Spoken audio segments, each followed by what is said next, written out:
जो लोग कहते हैं कि नाथूराम तो इन्हीं का चेला था, उसी नाथूराम ने सावरकर की आलोचना करते हुए चिट्ठी लिखी है, तो वो तो अपने गुरु का भी नहीं हुआ उस समय। ये वाली बात क्यों नहीं बोलते? जो लोग कहते हैं कि आतंक का कोई मजहब नहीं होता, उसे दफनाने की जगह नहीं होनी चाहिए, उन्हें तो डीजल डाल के वहीं पे फूंक देने का काम ज्यादा सही है। उसमें आपको दर्द भी नहीं होना चाहिए। नहीं तो ये होगा कि आतंकी का होता हो या ना होता हो, मगर उसके पैरोकारों का एक मजहब होता है। जो पूरा क्रेडिट है खासकर लेफ्ट इकोसिस्टम के द्वारा एक ही फैक्ट चेकर को दे दिया जाता है। इनका 7 से 36 का आंकड़ा है। जो झूठ के सौदागर हैं, वो ये नाव खेलने के लिए चप्पू उन्होंने ही ले रखे हैं। हमारे पास पुलिस है, हमारे पास आर्मी है, इसमें फिर बजरंग दल, आरएसएस ऐसे ऑर्गेनाइजेशंस की क्या जरूरत है?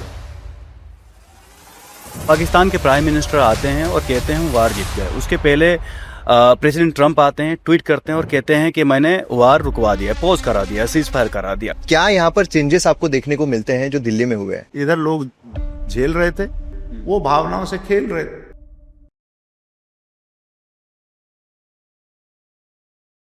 जय हिंद दोस्तों, स्वागत है आप सभी का आज के इस पॉडकास्ट में। मैं हूं मयूर मोगरे और मेरे साथ है मेरे दोस्त मृत्युंजय चौबे। दोस्तों, आज के समय पर सोशल मीडिया पर हम देखते हैं काफी सारी misinformation, disinformation spread होती रहती है और इसे काउंटर करना बहुत ज्यादा जरूरी है, क्योंकि आज के समय पर ये जो मिस इन्फॉर्मेशन है ये आम जनता को ही नहीं, लेकिन हाल ही में जो न्यूज आई है हमारे सोल्जर्स को भी अफेक्ट कर रही थी।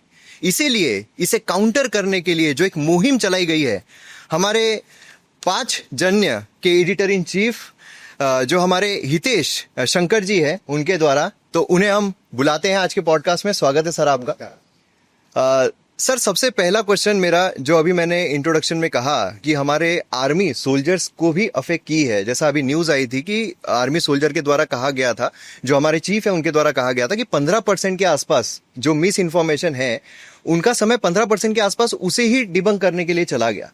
और काफी सारी मिस इन्फॉर्मेशन इसमें भी स्प्रेड हो रही थी अपोजिशन के द्वारा कि जो मोदी जी है उन्होंने यूएसए के सामने झुक गए, जिसके बाद हमने देखा है कि कई सारे ट्विटर्स पर जो इंदिरा गांधी जी है उनकी भी तस्वीरें चलाई गई थी।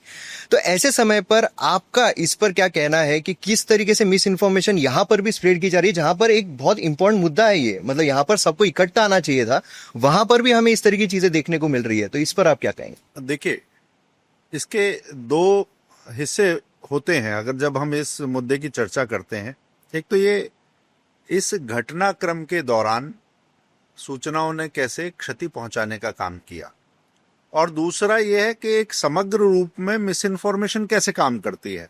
तो पहले तो अगर हम इस खास घटनाक्रम की बात करें तो ऑपरेशन सिंदूर जिस समय आया और रात को 1:37 के आसपास जिस समय लोग सो रहे थे, तब एक इरप्शन की खबर धीरे धीरे हम लोगों के पास आई कि चीज़ें बढ़ रही हैं, एस्केलेट हो रही हैं।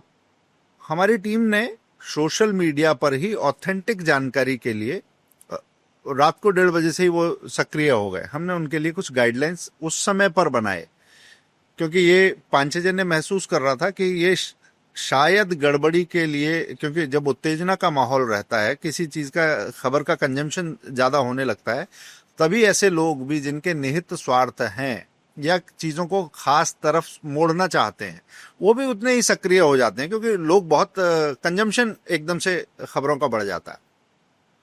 रात को 3 बजे हमारे जो संवाददाता थे, जो एडिटर्स थे, उन्होंने अपने घर से लाइव किया जिससे कि ऑथेंटिक चीज़ें मिले, और हमने 2-3 चीज़ें उस समय फिक्स की।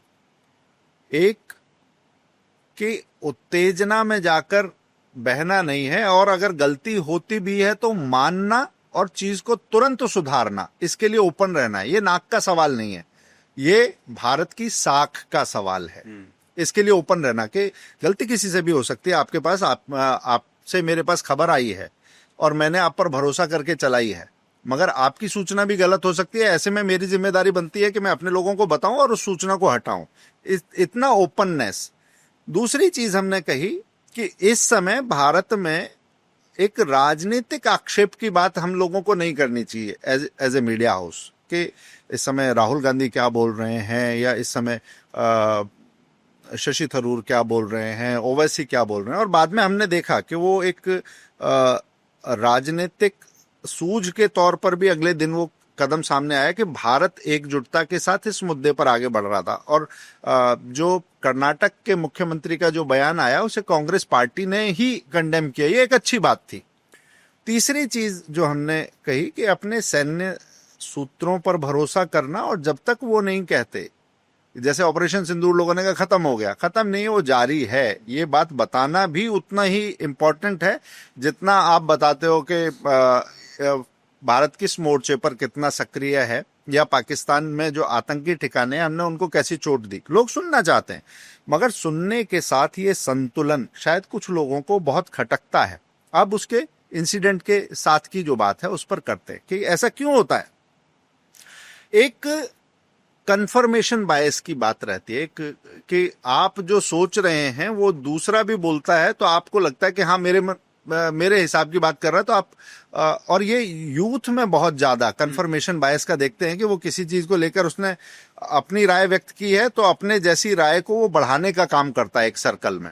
तो दूसरी चीज होती है, एक इको चैम्बर इफेक्ट होता है कि आप लगातार एक ही तरह की चीज सुनते हैं तो आपको लगता है कि सच वही है।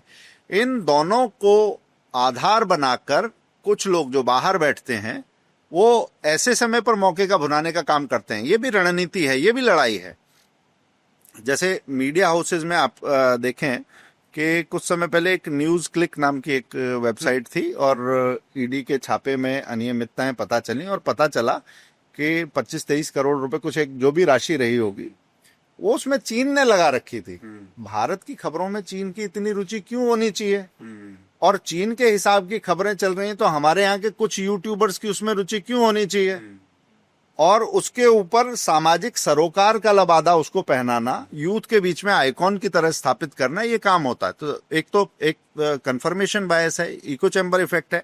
फिर उसके साथ ध्रुवीकरण और कट्टरता जो अगला चरण है कि ये इन लोगों में ये खबर हो गई, ये खबर स्प्रेडर बन गए, अब इनको मोबिलाइज करते हुए और इसमें क्या ऐसे तत्व डाले जाएं कि भारत का समाज विभाजित हो, तो एक फॉल्ट लाइन क्रिएट करने का काम।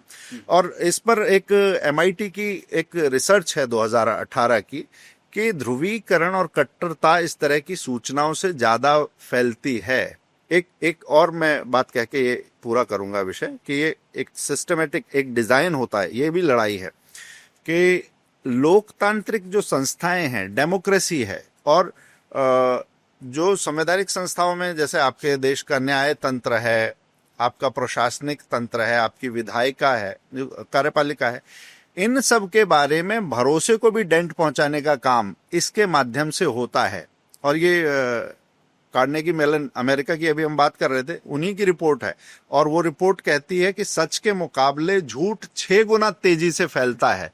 6 गुना तेजी से फैलता है, लोगों को ध्रुवीकृत करता है और लोकतांत्रिक संस्थाओं पर प्रहार का काम भी करता है। तो ये जिनको भारत से दिक्कत है, जिनको यहाँ की वाइब्रेंट डेमोक्रेसी से दिक्कत है, जिनको यहाँ के यूथ और उसकी एस्पिरेशन से दिक्कत है, वो उन्हें अपनी राजनीति का कच्चा माल बनाने के लिए इस तरह की खबरों पे खेलते हैं। ये एक अलग मोर्चा खुल जाता है। एक सर जब भी वार हुआ था और वार के बाद भी पाकिस्तान अग्रेसिव वाली मिस इन्फॉर्मेशन कैंपेन कर रहा था। मुझे लगता है उनको कुछ फर्क नहीं पड़ता कि हम पकड़े भी जाएंगे तो कुछ हमको शर्माने की बात है। वो शायद बहुत बार पकड़े गए हैं। लेकिन हम देखते हैं कि जो ग्लोबल मीडिया हाउसेस है वो भी ये कहकर कि अकॉर्डिंग टू पाकिस्तान मीडिया, ये उनकी भाषा बोल रहे थे कि 6 राफेल गिरा दिए, ये बहुत सारी बातें कही गई। क्या आपको लग नहीं रहा है कि हम कहीं ना कहीं मिस इन्फॉर्मेशन कैंपेन में हार रहे हैं? और नहीं, आप ये कहना गलत है। मिस इन्फॉर्मेशन कैंपेन में हार रहे हैं कि इसका मतलब होगा कि मिस इन्फॉर्मेशन का कैंपेन क्या हमें भी चलाना चाहिए? नहीं चलाना चाहिए। नहीं, मैं उसकी बात कहता हूं कि अगर आप तथ्यात्मक तरीके से पूछते हैं और अपने लोगों को, जैसे मैं एक छोटा उदाहरण देता हूं, आज शेयर बाजार के बारे में बच्चे जानते हैं। हाँ, आप वो फ्यूचर और ऑप्शन की भी बात करते हुए मिल जाते हैं।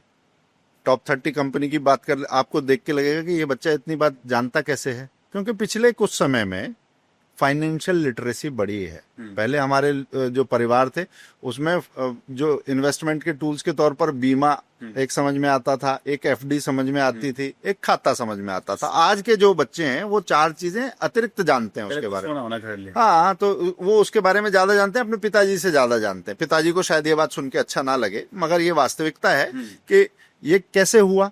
ये हुआ फाइनेंशियल लिटरेसी से। इसी तरह से दुनिया सूचना क्रांति को आजमाने के बाद एक उत्साह था, एक प्रसार था, तकनीकी तौर पर सब लोग सक्षम हुए, मगर उसके साथ ही मीडिया लिटरेसी, इंफॉर्मेशन लिटरेसी ये दुनिया की आवश्यकता बन गई है। फिनलैंड वगैरह में आप देखेंगे तो इसके लिए वो सबसे अग्रणी देश माने जाते हैं जिन्होंने कैंपेन के तौर पर इसको लिया है। और कुछ वैश्विक संस्थाएं भी हैं जो स्कूलों में मीडिया इंफॉर्मेशन के पाठ्यक्रम को आवश्यकता को देखते हुए कह रही हैं कि ये आने वाले समय में मीडिया इंफॉर्मेशन के बारे में सेंसिटाइज करना, उसकी समझ बढ़ाना बच्चों में ये आवश्यकता रहेगी। और तीसरा एक आग्रह जो बढ़ रहा है, आपने जो कहा इंफॉर्मेशन के मामले में, कि एक तो सरकारों के स्तर पर, जैसे अपने यहाँ पर ऐसी जो खबरें थी, एक तरफ हम उनके ड्रोन को मार मार के गिरा रहे थे और हमारा पीआईबी फैक्ट चेक उनकी जो मिस इन्फॉर्मेशन थी, मेल इन्फॉर्मेशन थी, डिस इन्फॉर्मेशन थी, तीनों को बस्ट करके वो भी गिरा रहा था। जो तीनों चीजें जो मैंने बताई, तीनों में अंतर है। रेडिएशन कम है, पीआईबी का रीच कम है। नहीं, मैं बता रहा हूं उसका कि ये 3 तरह की चीजें कैसे हुई। एक है कि चूक किसी से भी हो सकती है, जैसे हम बात कर रहे थे, तो मिस इन्फॉर्मेशन हो सकती है। एक बार चीज को आधा बता देना, वो डिसइंफॉर्मेशन भी हो सकती है। मगर किसी खास एजेंडे के हिसाब से खबर को ट्विस्ट करके, ट्वीक करके, तैयार करके, ये मेल इन्फॉर्मेशन है कि उसमें उसके पीछे इंटेंशन ही खराब है।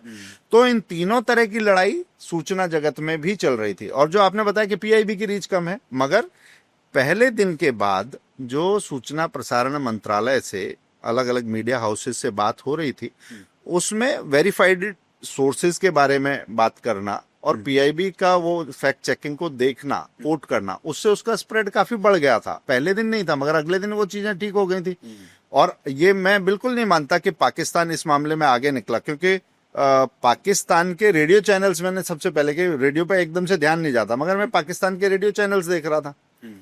पाकिस्तान को 1.5 दिन तक तो यही समझ में नहीं आ रहा था कि हो क्या रहा है। कुरान की आयतों के पाठ चल रहे थे, फिर बाद में वो वतन परस्ती के नगमे चलने शुरू हुए, और जब हमले यहाँ से ज्यादा हुए तो वो डिस्को और रैप टाइप के गाने चलाने लगे कि लोगों को पता ना चले, जिससे ऐसे सूचना रुकती नहीं है। ये जो न्यूज रूम की बौखलाहट है, जो ब्रॉडकास्टर्स को एडमिनिस्टर कर रहे हैं, उन लोगों के सूझ समझ कुछ नहीं आ रहा। ये उसका मुजाहिरा जो है पाकिस्तान के रेडियो चैनल्स पर उस समय दिखाई दे रहा था। देश पर बम पड़ रहे हैं और आपने डिस्को के गाने चला रखे हैं, और आपको पता है कि ये आतंकवाद के खिलाफ है, और आपने उसमें मजहब का तड़का और लगा दिया, क्योंकि आप उस समय कुरान की आयतों को रख रहे हैं। उनके तो ऑपरेशन का ही जो नाम उन्होंने रखा, बनियाद उल मरसूम जो नाम रखा उन्होंने, वो भी आपने कुरान से लेकर रख दिया। तो जनता को बता रहे हैं कि नहीं, ये टेरर के खिलाफ लड़ाई नहीं है, हम जिहादियों के साथ खड़े हैं। जाके खड़े हो गए, पोस्टर बॉय बन गए। तो मुझे लगता है कि उन्होंने तो अपनी भद्द पिटवाने में कोई कसर नहीं रखी। ये हो सकता है कि इन चीजों को उभारने में उस समय पर भारतीय मीडिया थोड़ा पीछे दिखा हो, मगर हम ज्यादा संतुलित चले। और ये जो पोस्टर्स हैं, ये जो कालिक है, उनके माथे पर, उनके घरों के आगे ये पोस्टर स्थायी तौर पर लग गए। बहुत सारे लोग क्यूरियस होंगे कि आप लोगों को कैसे, जो मेन स्ट्रीम मीडिया में है, जैसे आप जर्नलिस्ट हैं, कैसे एक्सेस होता है पाकिस्तान रेडियो का? आजकल तो बहुत सरल है। आप सभी को मैं बताता हूँ, अगर ये देखना है तो जिस समय सूचना के लिए आपको थोड़ा सतर्क रहने की आवश्यकता है। हो सकता है आपकी एक्सेस ना हो, मगर आपके बच्चे की एक्सेस हो वहां तक। कि आप रेडियो गार्डन के नाम से एक ऐप है, आप रेडियो गार्डन ऐप में जाकर आप चकलाला के पास का कोई रेडियो स्टेशन लगा दीजिए, आप इस्लामाबाद लगा दीजिए, आप फैसलाबाद लगा दीजिए, आप अफगानिस्तान से लगते हुए बॉर्डर्स को देख लीजिए, आपको सारे रेडियो आपके स्टेशन मिल जाएंगे। उन्होंने अपने YouTube के लाइव और बाकी सब चीजें रोक दी थी, कुछ जगह लाइव लूप लगा दिया था, मगर उससे पता चलता है कि एक तरफ बड़ा प्रेशर है, दूसरी तरफ आपको समझ में नहीं आ रहा कि करना क्या है। तो अगर हम देखेंगे तो हमें पता चल ही जाएगा। एक लास्ट सवाल ये है, फिर ये लेंगे कि जब वार खत्म हुआ, पाकिस्तान के प्राइम मिनिस्टर आते हैं और कहते हैं हम वार जीत गए। उसके पहले प्रेसिडेंट ट्रंप आते हैं, ट्वीट करते हैं और कहते हैं कि मैंने वार रुकवा दिया, पॉज करा दिया, सीज फायर करा दिया। वो अमेरिका उल्टा ज्यादा तेजी के चलने के चक्कर में 2 कदम के बाद लड़खड़ा गया। क्योंकि अगर आप देखेंगे बाद में उनकी अदालतों में कुछ मामले थे जिसमें सरकारों वो इसका क्रेडिट अपने राजनीतिक हिसाब से अपनी अदालतों में भुनाना चाहते थे, और जब पता चला कि उनका रोल नहीं है तो वो लड़खड़ाहट स्वाभाविक है। वो एक ट्रेड लीडर के तौर पर, पीस लीडर के तौर पर अपनी छवि बनाना चाहते थे। मगर जिसका सौदा ही नहीं है, जिसका मसौदा ही नहीं है, उसका लेना देना क्या? तू कौन मैं खामखा। इसी बात में आपको जानकारी मिल जाए और आप उसकी मुनादी करने लगे, आपके पास बाकी कुछ तो नहीं है। और असल चीज ये है कि अगर आप उस दिन का डीजीएमओ का पाकिस्तान का टाइमलाइन देखिए, पाकिस्तान के डीजीएमओ ने पहले भारत को कांटेक्ट किया है और वो कांटेक्ट करने का टाइम डिफाइंड है। इसकी जानकारी मिलने पर ट्वीट कर देना, वो तो अगर आप कर देते कि मैं अभी थोड़ी देर में डोनाल्ड ट्रंप को बोल रहा हूं और वो करेंगे सब कुछ, तो आप डोनाल्ड ट्रंप से बड़े हीरो बन जाते। बात तो यहाँ पर शहबाज शरीफ और नरेंद्र मोदी के बीच में चल रही थी। आप बोल दो कि मैं अभी बोलता हूँ व्हाइट हाउस, हाँ, और डोनाल्ड ट्रंप जरा इसमें इंटरवीन करें, हम इंदौर से ये सारी चीजें करें। तो ये इसी तरह की बात है जो लोग देखते हैं, क्योंकि डीजीएमओ की टाइमलाइन बता रही है कि जो अपने आप को हाईटेक बता रहे थे वो घुटने टेक थे और घुटने टेक चुके थे भारत के सामने। उसके बाद भारत ने अपनी बात भी रख दी थी कि टेरर और टॉक्स एक साथ नहीं चलेंगे और हम आतंकवाद और युद्ध में अंतर नहीं रखेंगे, हम उसको बर्दाश्त नहीं करेंगे। जब उन्होंने ये बोल दिया और आपके न्यूज चैनल्स पर टिकर में ये बात आ गई, तो अमेरिका को पता चला कि नहीं कुछ बड़ा होने वाला है, इसका क्रेडिट कैसे लेते हैं। तो वो क्रेडिट लेने के लिए आंगन में जाके ढोल पहले बजाने लगे। मगर भारत के पास सारे इसके तथ्य हैं, क्योंकि जिसने करना है वो भारत ने ही करना है, और भारत ने उसके बाद भी कितने उकसावे पर कार्रवाई करनी है, कितने पर बर्दाश्त नहीं करना है। सिंधु जल समझौता जो पाकिस्तान कहता है, उसके अगर ऐसा ही था तो डोनाल्ड ट्रंप को पानी भी छुड़वा देना चाहिए था, है ना। तो मैं तो ये कहता हूं कि साख का पानी उतर गया, क्योंकि आप बाकी सारी चीजों में क्रेडिट लेने के लिए आप आगे आए, मगर भारत तो अपनी शर्तों पर दिखाई दे रहा है। भारत की टाइमलाइन सामने है। भारत ने उन्हें जो चोट पहुंचाई, वो जनाजे की नमाजें, वो फातिहा पढ़ते हुए लोग, उसमें सेना और आतंकियों का साथ साथ दुनिया के सामने एक्सपोज हो जाना, ये भारत ने आतंकवाद के खिलाफ लड़ाई को एक वैश्विक आकार भी दे दिया है और उसका नेतृत्व करते हुए भी दिखाई दे रहा है। सर, जैसे अभी हमने फैक्ट चेक की बात की थी, पीआईबी फैक्ट चेक की बात की थी, तो ऐसे समय पर जहां पर इतना क्रिटिकल सिचुएशन भी आता है, लेकिन ट्विटर पे अगर हम देखें तो पीआईबी फैक्ट चेक ने भी फैक्ट चेक किए थे और बहुत सारे और भी ऑर्गेनाइजेशन थे जिन्होंने फैक्ट चेक किया था सही तरीके से। लेकिन जो पूरा क्रेडिट है खासकर लेफ्ट इकोसिस्टम के द्वारा एक ही फैक्ट चेकर को दे दिया जाता है। तो ये किस तरीके की रणनीति है कि जहां पर एक को ही पूरा एक तरीके का मसीहा बना दिया जाता है, जो खुद काफी बार गलत साबित हुआ है। देखिए, ऐसा है कि आप जो कह रहे हैं कि वो पूरा इकोसिस्टम तो नोबेल पुरस्कार भी दिलाने चला था, उन्हें ये नहीं पता था कि नॉमिनेशन पब्लिक नहीं होते हैं, है ना। तो वो भी डिसइंफॉर्मेशन की मशाल लेकर चलने वाले लोग हैं जो सत्य के पुरोधा बनते हैं, जिनकी न्यूज और इंफॉर्मेशन ही फॉल्टी है। वो लोग इसके चैंपियन बन के जब आगे आते हैं तो समाज को ज्यादा सतर्कता रखने की आवश्यकता है, क्योंकि भेड़ के वेश में भेड़िया तो नहीं आ रहा, ये देखने की ये चौकसी का काम आपका भी उतना ही है, आपका हम पूरे समाज का उतना ही है। ऐसे एक फैक्ट चेकर को पांचजन्य ने उसके 36 झूठ समाज के सामने रखे। 36 झूठ आंकड़ा और ज्यादा बड़ा बन जाएगा, मगर 36 हम खासतौर पर इसलिए कि जिनका सच से 36 का आंकड़ा है, जो झूठ के सौदागर हैं, वो ये नाव खेने के लिए चप्पू उन्होंने ही ले रखे हैं और ये बहुत अच्छा काम कर रहे हैं, इसके लिए उनके चप्पू बाहर सारे में चप्पू चला रहे हैं। तो वास्तव में ऐसे झूठे लोग इंफॉर्मेशन की लिटरेसी के लिए ज्यादा खतरनाक हैं, और एकेडमिक्स में और मीडिया घरानों में भी जो फैक्ट चेकर्स का फैक्ट चेक, ये एक बात खास तौर पर होनी चाहिए, क्योंकि राजनीति में सिलेक्टिव एक्टिविज्म चल जाता है, मगर इंफॉर्मेशन में तो इंफॉर्मेशन सही आनी चाहिए। अखबार में जो आदमी आवाज लगाता था कि आज की ताजा खबर, तो वो खबर बताता था। आज आदमी अपने नोटिफिकेशन बंद करता है क्योंकि सूचनाएं बहुत हो गई हैं। इसलिए ऐसे में वो आदमी की वॉइस प्रमाणित करने की जिद कि आज की ताजा खबर कौन बताएगा। तो जिस इकोसिस्टम की आप बात कर रहे हैं वो कहते हैं कि नहीं, ये काम जो है आज की ताजा खबर ये बताने का हम रखेंगे। मगर ताजा खबर के नाम पर उनके पास शगुफे होते हैं, उनके पास झूठ होते हैं, उनके पास सनसनी होती है।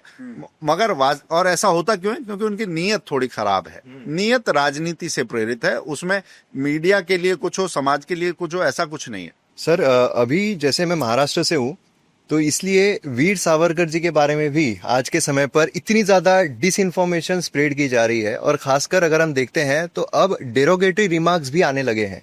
और इनके अगर हम देखें तो खास 4 डिसइंफॉर्मेशन जो स्प्रेड करते हैं, उसमें एक मर्सी पिटिशन को लेकर है कि उन्होंने मर्सी पिटिशन बार बार दाखिल की थी। देन उसके बाद हुआ कि जब वो बाहर आए काला पानी की सजा से, तो उसके बाद उन्होंने हिंदुत्व, ये कंप्लीटली हिंदुत्व की तरफ चले गए और वो कम्युनल हो गए, ये उनके द्वारा कहा जाता है। देन उसके बाद क्विट इंडिया मूवमेंट जब आया 1942 में, तो उस समय पर उन्होंने गांधी जी का साथ ना देते हुए उन्होंने ब्रिटिशर्स का साथ दिया, ये अक्सर कहा जाता है। और इन दी एंड जो नथुराम गोडसे हैं, वो उनकी विचारधारा को लेकर उन्होंने गांधी जी की हत्या कर दी। ये अक्सर जो वीर सावरकर, चारों चीजों का इसमें मयूर जवाब देना चाहूंगा। पहली बार में ये चारों चीजें समाज पर इसी तरह से दिखाई गई हैं। मगर मैं एक प्रश्न करता हूं कि कोई माफी मांगता है तो माफी कैसी होती है? जो कहता है कि सावरकर ने माफी मांगी, उनसे बोलो कि वो कागज ले आओ जरा सामने। मगर ये देखो कि कागज लाने की बात बोलोगे ना, तो ये वही लोग निकलेंगे कि कागज नहीं दिखाएंगे। वो माफी निकलवा के देखो, उस माफी में कहीं अपने किए पर पश्चाताप है? नहीं है। उस माफी में कोई राज उगल देने की बात है? वो नहीं है। उस माफी में अपने साथियों के नाम उजागर करके उनके भी नाम मैं लेता हूं, ऐसा है? वो नहीं है। उस माफी में अपने हित की बात है? वो भी नहीं है। अगर ये चारों चीजें नहीं होती तो ऐसा लेटर माफी का पत्र होता है क्या? मैं एक बात मानता हूं कि ये रणनीतिक सूझ के साथ अंग्रेजों को आश्वस्ति जगाने के लिए दिए हुए टैक्टिकल लेटर्स थे। क्योंकि उनके उन पत्रों को आप पढ़ेंगे तो उसमें द्वितीय विश्व युद्ध के समय पर एक बात आएगी कि अगर भारत को रचनात्मक प्रगति का मौका मेरे देश को मिलता है तो मतलब कंडीशन है उसकी, तो मैं और मेरे साथी शांतिपूर्ण तरीके से योगदान देने को तैयार हैं। दूसरा, जो प्रवासी क्रांतिकारी हैं उनके लिए भी क्षमादान की बात हो तो मेरा नाम चाहे इस सूची में से हटा दो। तीसरा, यहां और जो लोग हैं उनके लिए भी आप राजी हो तो उनका नाम पहले, मेरा नाम बाद में, और मेरा नाम हटा दो, मेरा नाम हटाते हुए।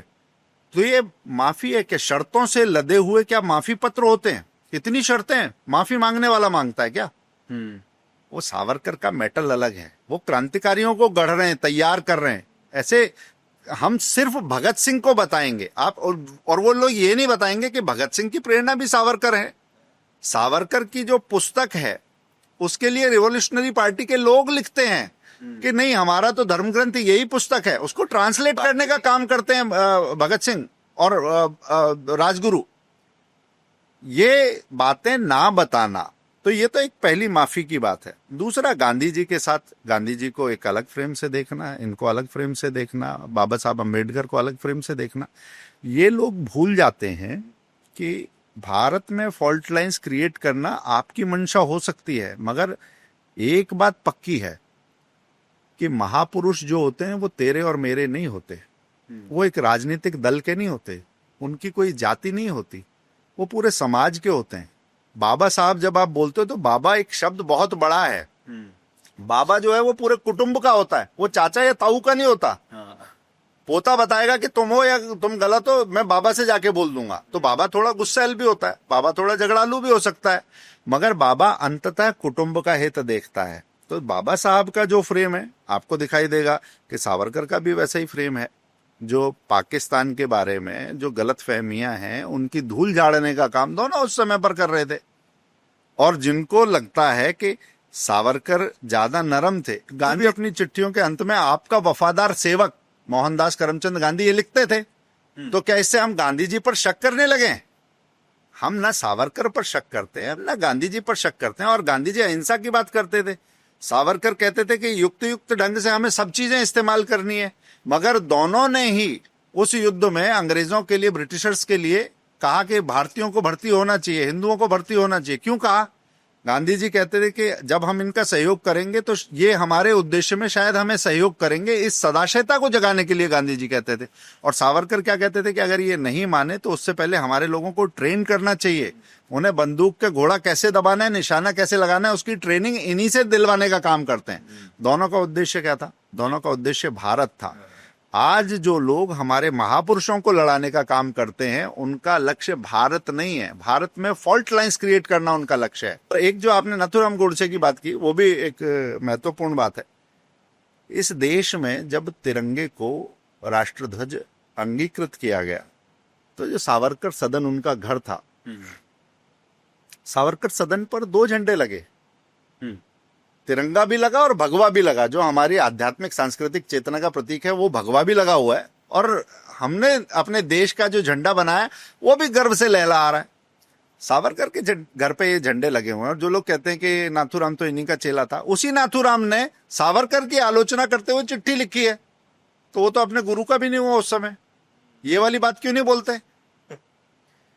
सर, जो लोग ये कहते हैं कि वीर सावरकर का वो फॉलोअर थे नथुराम गोडसे, वो भूल जाते हैं कि मजहब के नाम पे ये लोग मना करते हैं कि मजहब के नाम पर आप किसी को ब्लेम नहीं कर सकते, भले से कोई टेररिज्म कर रहा है, आतंकवाद कर रहा है। तो एक तरफ से यहाँ पे डीलिंग किया जाता है, दूसरी तरफ से वो लोग लिंक करते हैं वीर सावरकर के केस में। इसको कैसे देखते हैं आप?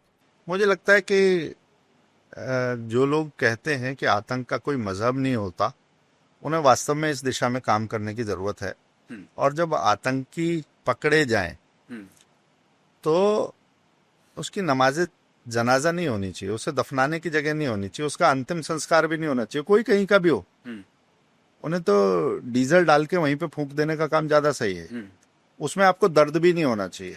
नहीं तो ये होगा कि आतंकी का होता हो या ना होता हो, मगर उसके पैरोकारों का एक मजहब होता है, ये ठप्पा लगेगा। इस ठप्पे से अगर आप अलग रखेंगे तो सिविल सोसाइटी में आपकी बात सुनी जाएगी, वरना बात उन साइटेशंस तक जाएगी जो इस चीज को प्रोवोक करते हैं। अगर जिन लोगों ने गलत रास्ता पकड़ा है और आपकी डेफिनेशन अलग है, तो उन लोगों से बिल्कुल अलग दिखना भी पड़ेगा, मातृभूमि के प्रति आपको जुड़ाव भी रखना पड़ेगा। और मानवाधिकार क्या होते हैं और दानवाधिकार क्या होते हैं, दोनों के बीच में आप मानवों के साथ खड़े हुए हैं या दानवों के साथ खड़े हुए हैं, वो बताएगा कि आप सिविल सोसाइटी के हिस्सा हैं या फिर किसी के स्लीपर सेल के तौर पर काम नहीं कर रहे, उनकी सहानुभूति के तौर पर काम नहीं कर रहे, उनके ओवरग्राउंड वर्कर के तौर पर काम नहीं कर रहे। इसलिए ये जरूरत है कि सिविल सोसाइटी बड़ी बारीकी से चीजें देख रही है। ये सोशल मीडिया का दौर है, 100 करोड़ का चैनल नहीं चाहिए, 4000 का मोबाइल सच बता देता है। हाँ। वो उरी में कौन लोग किसके साथ खड़े हुए थे, बुरहान वानी के साथ कौन लोग जा रहे थे, और बाकी लोग किस चीज पर आप हंसते हैं और किस चीज पर आप रोते हैं, ये बता देगा कि आप कट्टर हैं या आप सिविल सोसाइटी के साथ हैं। एक सर, हम जब भी हम जाते हैं स्टूडेंट से इंटरेक्ट करते हैं, यूथ से इंटरेक्ट करते हैं, तो वहां पर एक कहीं ना कहीं उनके दिमाग में रहता है, जो कि लेफ्ट लॉबी के द्वारा ये बिल्डअप किया गया है कि हमारे पास पुलिस है, हमारे पास आर्मी है, इसमें फिर बजरंग दल, आरएसएस ऐसे ऑर्गेनाइजेशंस की क्या जरूरत है?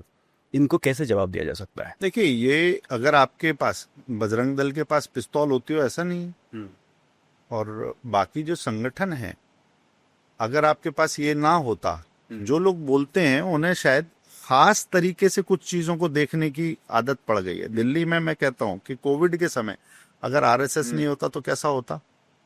उस रात को जब दिल्ली सरकार मुनादी करवा रही थी बस्ती में, वो केजरीवाल सरकार थी, कि सब लोग अपने घर लौट जाइए, कोरोना फैलने वाला, इस तरीके का खुली मुनादी चल रही थी, बैटरी रिक्शाज पर बैठ के लोग अनाउंस कर रहे थे। उस समय पर आनंद विहार बस स्टेशन पर रात में 2.5 से 3 लाख लोग इकट्ठे हो गए। उन लोगों के फूड पैकेट्स, उन्हें सही गाड़ी में बिठाना, ये सब काम कौन कर रहा था? यही सारे लोग थे जिनको आप ब्लेम करते समय सोचते नहीं हो। ये वो लोग हैं जिनमें सोशल कॉन्शियसनेस और ये हार्मनी का भाव बाकियों से ज्यादा है। ये यूनिफायर हैं और कल्चरल समझ रखते हैं। तो जो बेहतर समझ रखता है वो डिसइंफॉर्मेशन वाले लोगों को उनसे डर लगता है कि अगर इनका काम हुआ ये देश एक रहा तो फिर फॉल्ट लाइन क्रिएट नहीं होंगी, फॉल्ट लाइन क्रिएट नहीं होंगी तो राजनीति की रोटी कैसे चढ़ेगी। ये वो लोग हैं कि एक तरफ सिंदूर है, दूसरी तरफ इन्हें अपना तंदूर गर्म रखने की आदत पड़ी हुई है। ये राजनीति का तंदूर दूसरी तरफ है। सर जैसे होता है कि एक डेमोक्रेटिक अगर सिस्टम है हमारे यहाँ पर, तो अपोजिशन का स्ट्रांग रहना भी जरूरी है।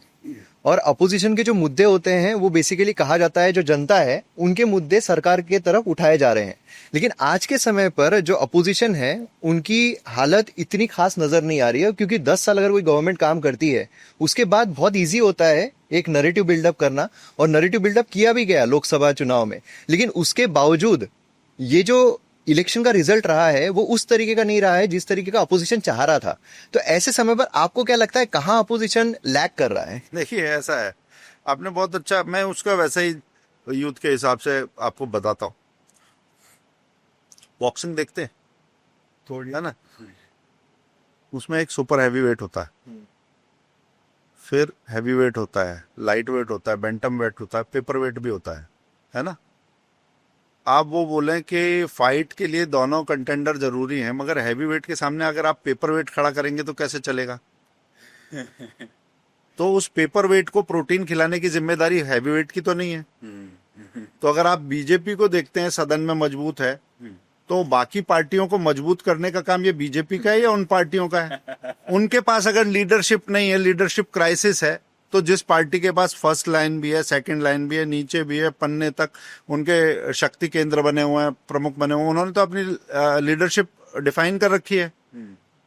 तो अगर दूसरे के घर में क्लेश है तो उसके घर को सुधारना ये उनकी जिम्मेदारी नहीं, पहली बात।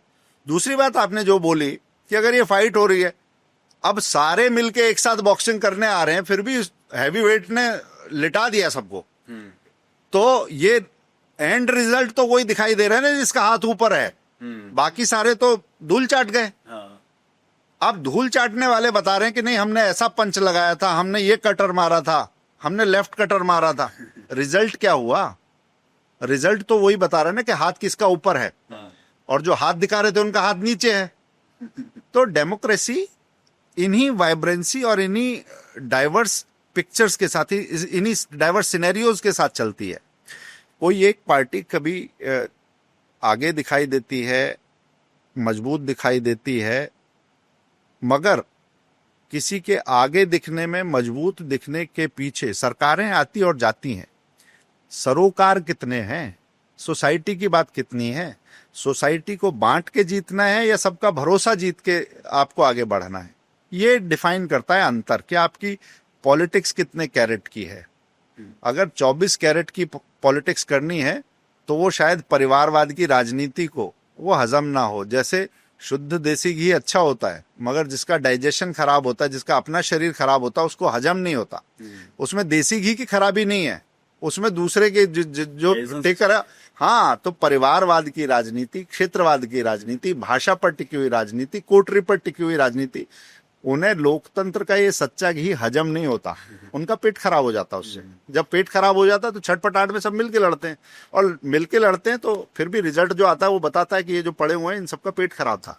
एक पंचजन पे सवाल है कि जो फेक इंफॉर्मेशन की बात कर रहे थे, जो डिस इंफॉर्मेशन की बात कर रहे थे, उसको निपटने के लिए पांच जन ने क्या करी है। दूसरी सवाल यह कि हम देखते हैं कि रेलवे स्टेशन, बस स्टेशन पे आमतौर पे जो लेफ्ट लीनिंग मैगजीन्स है वो दिखाई देती है, लेकिन पांच जन अभी भी दिखाई नहीं देती है। मैं इसलिए पूछ रहा हूँ क्योंकि पेनिट्रेशन ज्यादा करने की आवश्यकता है। उसके दो हिस्से हैं, एक तो जो आपने दिखने की बात कही, एक दिखने की बात होती है, एक सहेजने की बात होती है कि दिखते तो हैं मगर क्या बिकते हैं।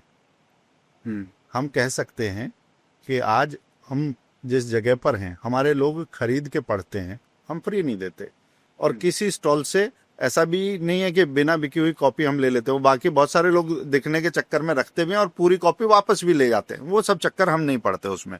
हमारी एक लॉयल रीडरशिप भी है और उन घरों में। और आपको ये बताऊं कि बाकी मैगजीन्स रद्दी में चली जाती होंगी, पांच जने लोग रद्दी में नहीं देते, उसे आगे दूसरे को पढ़ने के लिए दे देते हैं, या घरों में लाइब्रेरीज बनी हुई है। मैं पूरे देश में जाता हूँ तो लोगों ने अपने घर का एक कमरा ही पांच जने को दे रखा है। ऐसे बहुत सारे घर हैं। ये पहली बात है। दूसरी बात कि इस मिस इन्फॉर्मेशन कैंपेन जो चलते हैं या फैक्ट से जो गड़बड़ी का चलता है, उसमें पांचजन्य कैसे काम करता है। पांचजन्य ने एक मन बनाया कि एक तो अपनी टीम की कैपेसिटी बिल्डिंग करना, उनको टूल्स की ट्रेनिंग देना, उसके बारे में बताना, सेंसिटाइज करना, क्योंकि समाचार जगत में ये बहुत संभावना है कि आपसे चूक हो सकती है, मगर गलत होना और लत होना दोनों अलग अलग है ना। गलत की अगर आपको लत लगी है तो आपका मंशा खराब है। इस देश में मीडिया दूसरे मीडिया का नाम नहीं लेता, हाँ, आमतौर पर, मगर पांचजन्य में एक कॉलम आपने देखा होगा हमारे पिछले अंकों में, नारद के नाम से हम एक कॉलम था। अलग अलग मीडिया हाउस के न्यूज रूम्स में क्या चल रहा है, कहां पर क्या गड़बड़ हुई, हमने नाम लेकर छापने का काम किया। और नाम लेकर आप लोग, नाम लेकर छापते हैं हम। और ये आपके अंडर ही हुआ? हाँ बिल्कुल, ये नारद जो कॉलम है, और उसके लिए हमें पूरे मीडिया से खबर आती थी और हम उसके लिए कोई भुगतान भी नहीं देते थे।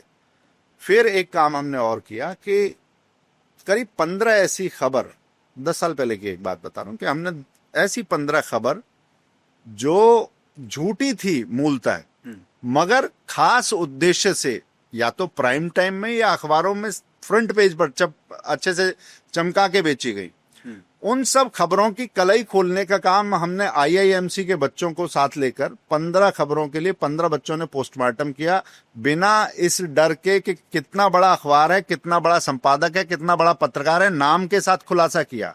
यानी कि पत्रकारों की आने वाली नई पीढ़ी को साहस से भरने का, वास्तविक जर्नलिज्म ऑफ करेज क्या है, उसके लिए तैयार करने का काम पांचजन्य ने उनको किया। कुछ लोगों को पत्रकारिता के बड़े पुरस्कार दिए गए, गीता प्रेस को दाग लगाने की कोशिश की गई। उस खबर का खुलासा भी पांचजन्य ने किया, जिन्होंने कहा कि गीता प्रेस के बनने से हिंदू समाज में कट्टरता आई, और ये वो लोग हैं जिन्होंने गांधी को श्रद्धांजलि भी नहीं दी। ऐसी एक रिसर्च हुई, उसके बाद एक किताब लाई गई, किताब में लेखक को पुरस्कृत किया गया, देश में बड़े मंच पर बुलाया गया, खुद प्रधानमंत्री को बुलाया गया। और फिर हम प्रधानमंत्री को स्वीकार नहीं करते, इसलिए उसका प्रधानमंत्री का अपमान करते हुए उस प्रोपेगेंडा वाली किताब को, उसको स्टेज पर रखना और पुरस्कार लेने के लिए आगे नहीं आना, ये सब काम उसके लिए किया गया। पांचजन्य ने उसकी जब पड़ताल की तो पता चला, हमने जो हमारे बेसिक क्वेश्चंस थे कि कल्याण की बात थी कि कल्याण में गांधी जी की ओबिचुअरी नहीं छपी। हमने पूछा कि भाई गांधी जी की हत्या कब हुई? 30 जनवरी 1948। कल्याण की फ्रीक्वेंसी क्या है छपने की? वो डेली न्यूज़पेपर तो है नहीं, वो साप्ताहिक भी नहीं है, वो मासिक है। तो जनवरी में 31 दिन होते हैं, प्रेस में जाने का, प्रेस का जो है उससे 30 तारीख पड़ती है उससे। तो जब हमने ये पूछा, मैंने कहा कि आज का अगर आप इंडिया टुडे ले लें लेटेस्ट, उसमें 10 दिन आगे की डेट पड़ी रहती है, जबकि थॉमसन प्रेस तो लेटेस्ट है। तो आज के समय में जब तकनीक ऐसी है, 1948 में प्रेस कितने दिन एडवांस डेट डालती होगी, और कल्याण कोई ताजा समाचारों की पत्रिका नहीं है, आध्यात्मिक वो है, उस पर ये बर्डन भी नहीं है। तो वो तो छप चुका था और वितरित होने के लिए जा रहा था। फिर हमने पूछा कि आप क्या चाह रहे थे, कि क्या कल्याण को महात्मा गांधी की हत्या की क्या भविष्यवाणी छापनी चाहिए थी, क्योंकि तब तक तो वो छप चुका था। फिर हम गोरखपुर गए, गोरखपुर जाके जब हमने पूछा उनसे, उन्होंने कहा हाँ ऐसा तो हुआ था, वो डिस्पैच के लिए ज्यादातर कॉपी चली गई थी, मगर फिर भी जो कॉपी रह गई उसके लिए हमने लेई बनाई, 3 पेज की श्रद्धांजलि हमने गांधी जी की अलग से छापी। हम वो प्रति लेकर आए और लोगों को बताया कि आपकी गीता प्रेस को कैसे कलंकित करने का काम हो रहा है, आपके कल्याण को कलंकित करने का काम हो रहा है, और इसको पत्रकारिता बताते हुए उसको पुरस्कार देने का काम हो रहा है, और पुरस्कार देने के लिए आए हुए प्रधानमंत्री का अपमान हो रहा है। ये काम भी पांचजन्य ने किया। तो पांचजन्य ऐसी चीजों को, ऐसी शरारतों को बारीकी से देखता है, नई पीढ़ी को तैयार करता है और समाज को बताता है कि सूचना के लिए ज्यादा सजग रहने की आवश्यकता है। सर, जैसे अभी हम देखते हैं कि जो गोदी मीडिया है ये काफी ज्यादा प्रचलित हो गया है, मतलब ऐसा, और गोदी मीडिया टर्म भी ऐसी इस्तेमाल की जाती है कि अगर आपकी विचारधारा से कोई सहमत नहीं है तो वो या तो अंधभक्त हो गया या तो वो गोदी मीडिया हो गया। तो ये सारी सिचुएशन को आप किस तरीके से देखते हैं? मतलब क्या सब कुछ अभी गोदी मीडिया बन चुका? नहीं, इसके अलावा सरकार की थोड़ी बहुत तारीफ भी कर देंगे तो या तो आप अंधभक्त है या गोदी मीडिया। मतलब एक आम व्यक्ति का यही होता है ना कि अगर सरकार अच्छी काम करे तो हम तारीफ करेंगे, अगर गलत काम करेगी तो निंदा करेंगे, सीधी। देखिए ऐसा है कि इस देश में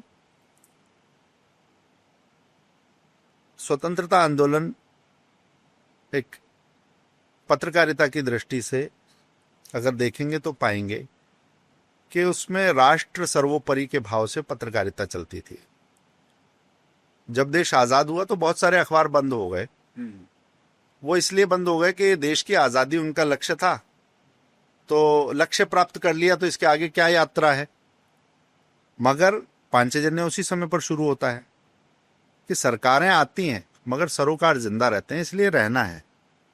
विज्ञापन मिल रहे हैं, नहीं मिल रहे हैं, मगर समाज की बात तो समाज से करनी पड़ेगी, उसके संस्कारों की बात तो करनी पड़ेगी।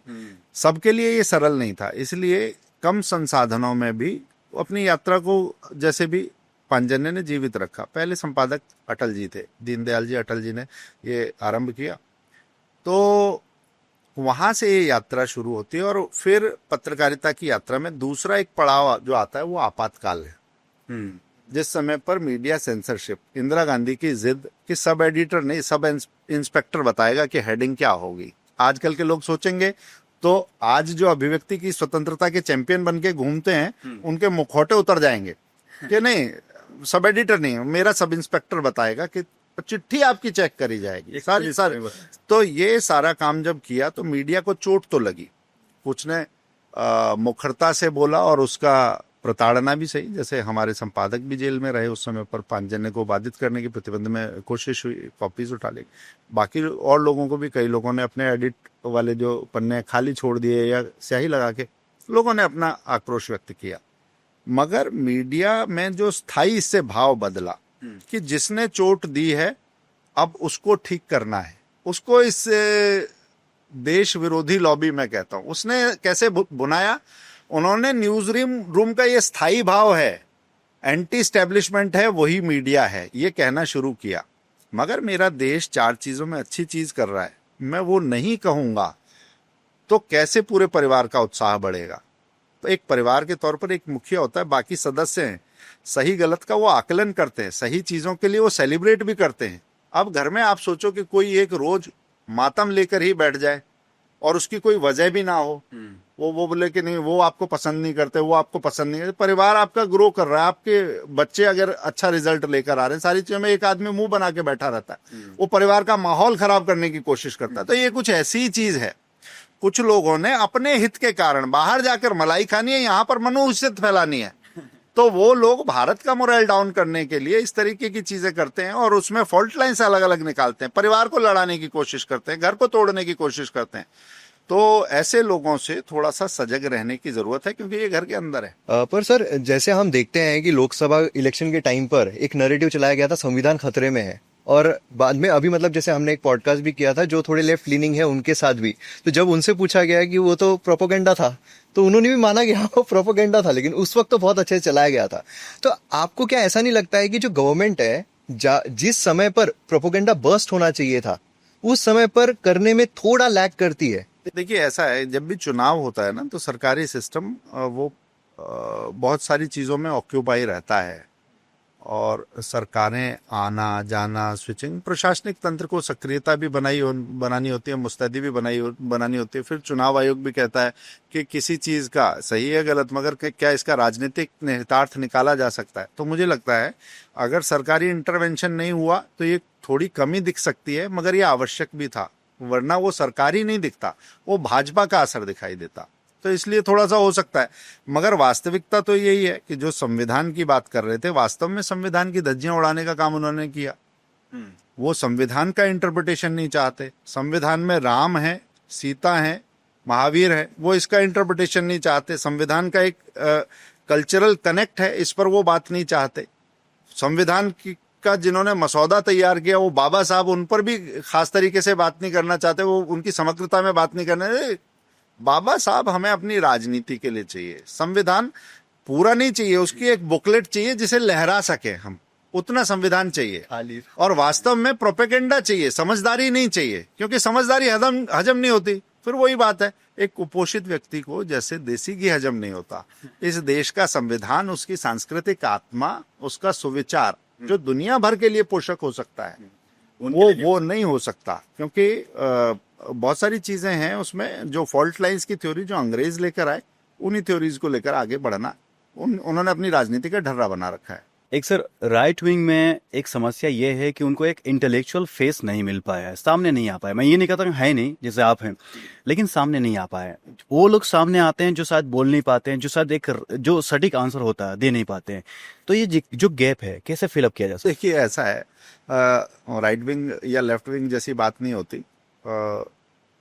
मैं सांस्कृतिक रूप से अगर देखूं तो जिन्हें आप कहते हैं वामपंथी, दूसरी तरफ ये देश है, वामपंथी कहते हैं कि एनार्की चाहिए, कोई मर्यादा नहीं चाहिए। दूसरी तरफ ये देश है जो कहता है जो मर्यादा है तो पुरुषोत्तम है, रामपंथी। वामपंथी हैं, दूसरे रामपंथी हैं। तो अपने राम में रहते हैं, कई बार इतनी चिंता नहीं लेते किसी चीज में पंच बनना और प्रपंच करना, ये उनके स्वभाव का शायद ऐसा हिस्सा नहीं है। मगर ये बात जरूर है कि जब सामने पढ़ते हैं और तथ्यों के साथ बात करते हैं तो उन लोगों के पास बात करने के लिए बात नहीं होती, क्योंकि आपकी राजनीति का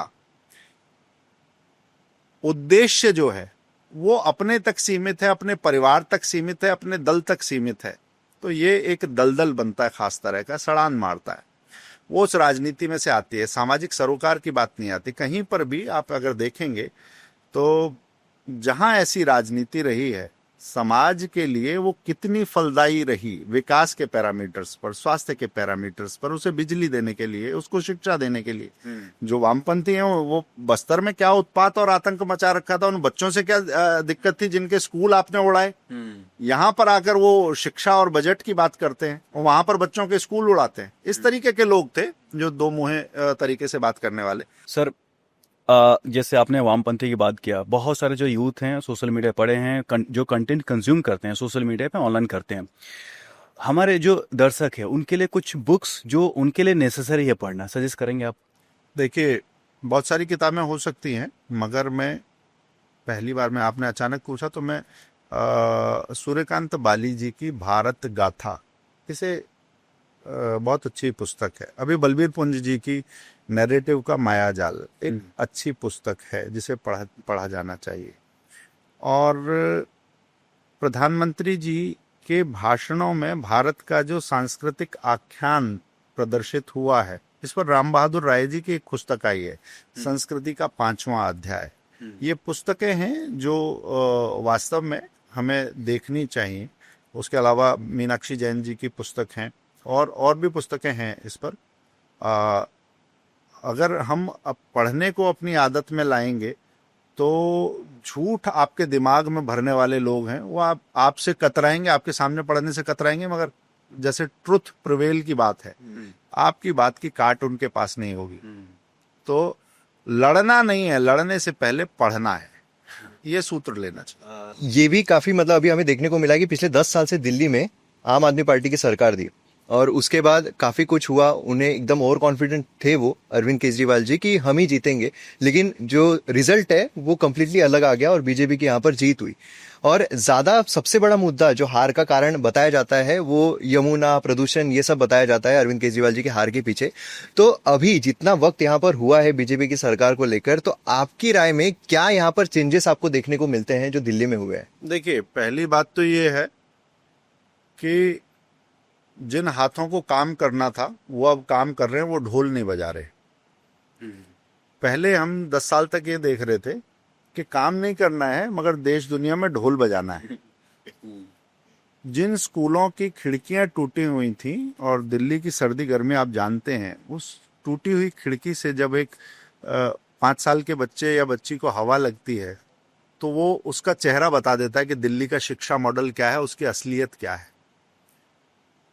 और वही शिक्षा मंत्री वो शराब मंत्री भी होता है, और वो फंड प्रचार के लिए इस्तेमाल होते हैं। ये दिल्ली के रहने वाले लोग, उनके बच्चे देख रहे थे, झेल रहे थे, इधर लोग झेल रहे थे, वो भावनाओं से खेल रहे थे। उनको एक तरफ ठेलने का काम दिल्ली ने किया है। और आज जो मुझे अच्छी बात लगती है, अभी दिल्ली सरकार के 100 दिन पूरे हुए और इसमें सबसे अच्छी बात यह है कि हर बात के लिए दूसरे को दोष नहीं देना, उसकी बजाय राज्यपाल के कार्यालय से भी समन्वय दिखाई दे रहा है, प्रशासनिक अधिकारियों पर भी बेजा दबाव नहीं है। ऐसी खबरें भी आई थी दिल्ली में कि दिल्ली के सबसे बड़े अफसर को मुख्यमंत्री के घर में बुलाकर उसकी पिटाई की गई। देश की राजधानी इस तरह की अराजकता को बर्दाश्त नहीं कर सकती, ये दिल्ली ने बताया है। दिल्ली को सुशासन चाहिए, दिल्ली को प्रशासन चाहिए। दिल्ली एक भिन्न प्रकार से संगठित और प्रशासन की दृष्टि से अलग तरह से संयोजित है। यहाँ पर एनडीएमसी भी है, यहाँ पर डीडीए भी है, यहाँ पे एलएनडीओ भी है, यहाँ पे नगर निगम भी है, यहाँ पे दिल्ली सरकार भी है। इन सब के बीच में अगर समन्वय नहीं होगा और लड़ने की गुंजाइश निकालोगे तो काम ना करने के तो हजार बहाने दिल्ली देती है। दिल्ली में काम करना चुनौती है, उस चुनौती को स्वीकार करने वाली सरकार दिल्ली में आई। सर हमारे पास टाइम लिमिट है, लेकिन इस टाइम लिमिट में हमने कोशिश किया कि आपसे ज़्यादा से ज़्यादा सीख पाएं।